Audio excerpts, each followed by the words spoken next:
Alright, Cherubs. Obviously this is a different kind of episode. I'm showing my face this time. I apologize. My IQ must decrease by 50% on camera. A few months ago, John Green posted a video called The Renaissance. Was it a thing? And at the end of the video he makes the argument the Renaissance is just a construct and didn't really happen.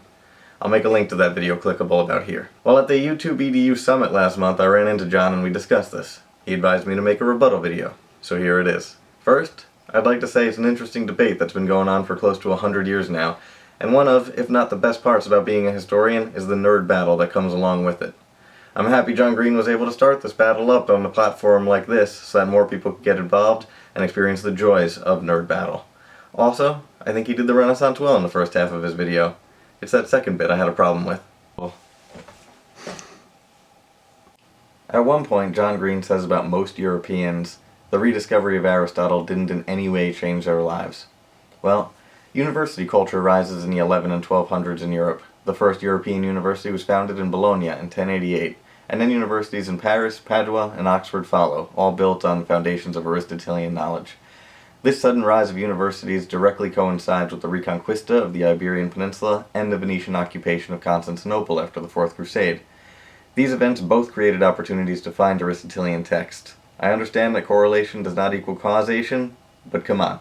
Europeans have access to a philosopher who stresses the use of reason and understanding the world around them, and then start building universities.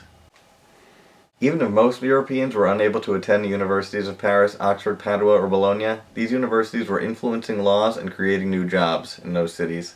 To say that most Europeans weren't affected by that is questionable. In fact, I'm going to use the modes of thinking Aristotle promotes right now to look at the next argument. An argument John Green calls the problem of time.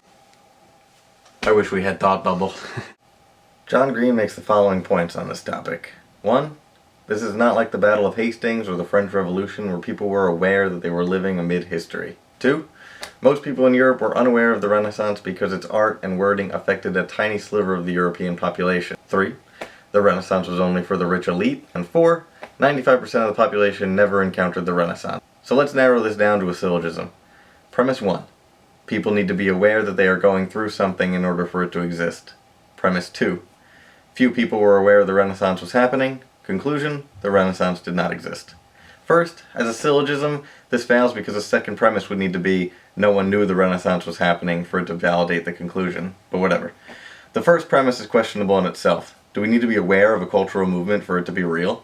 Personally, I don't think so, but I don't have any proof for that. The second premise, though, is refutable. Humanists like Lorenzo Valla said, I do not know why the arts had been in so long and so deep decline and almost died out together with literature itself, nor why they come to be aroused and come to life again in this age, nor why there is such a rich harvest of both good artists and good writers. And Petrarch said, after the darkness has been dispelled, our grandsons will be able to walk back into the pure radiance of the past. Those two at least sound like they know they are living through a cultural movement that values the humanities and a revival of Greek and Roman thinking in the Western world. And if 95% of the population never experienced the opulence of the Renaissance, then what were all those iconoclastic movements about in the 16th century? If the rural poor didn't know about this movement, even though they were being asked to pay for it through the sale of indulgences, then why did hundreds of thousands of peasants revolt in the 1520s? Because it was a thing. It may not have been awesome for everyone, but it was a thing. We're gonna be here all night, Bill. He also makes the argument that we remember it as important because it matters to us now. Does that make it any less true? Just because something is important to me now, does it necessarily mean I cannot be remembering it correctly? I guess that's a question for a philosopher. I admit that it's totally possible, but it's not proof that the Renaissance is a construct. I admit there is an overblown narrative of the history that promotes the myth of life, death, and resurrection, but this isn't all myth. As a recent book by Stephen Greenblatt points out, the great poem by Lucretius on the nature of things was dead and was resurrected. In 1400 it only existed in two known places. One was under the ash in Pompeii, and the other was hidden in a monastery in Germany. An Italian book hunter found that hidden copy and transcribed it for other Europeans to read. The book was alive in Rome, it died during the medieval period, and it was reborn in the 15th century, and that isn't the only text to enjoy that experience. The point is, the world looks a lot different in 1500 than it did in 1100. One has to believe in separating history into periods, otherwise anything at all could be possible at any time in any location, and that's simply not true. You could be one of those people who wants to name time periods after particularly influential men, but good luck doing that with the Renaissance. You could call it the age of Michelangelo, Raphael, Leonardo, the age of Donatello. How come Brunelleschi wasn't a Ninja Turtle? You get my point.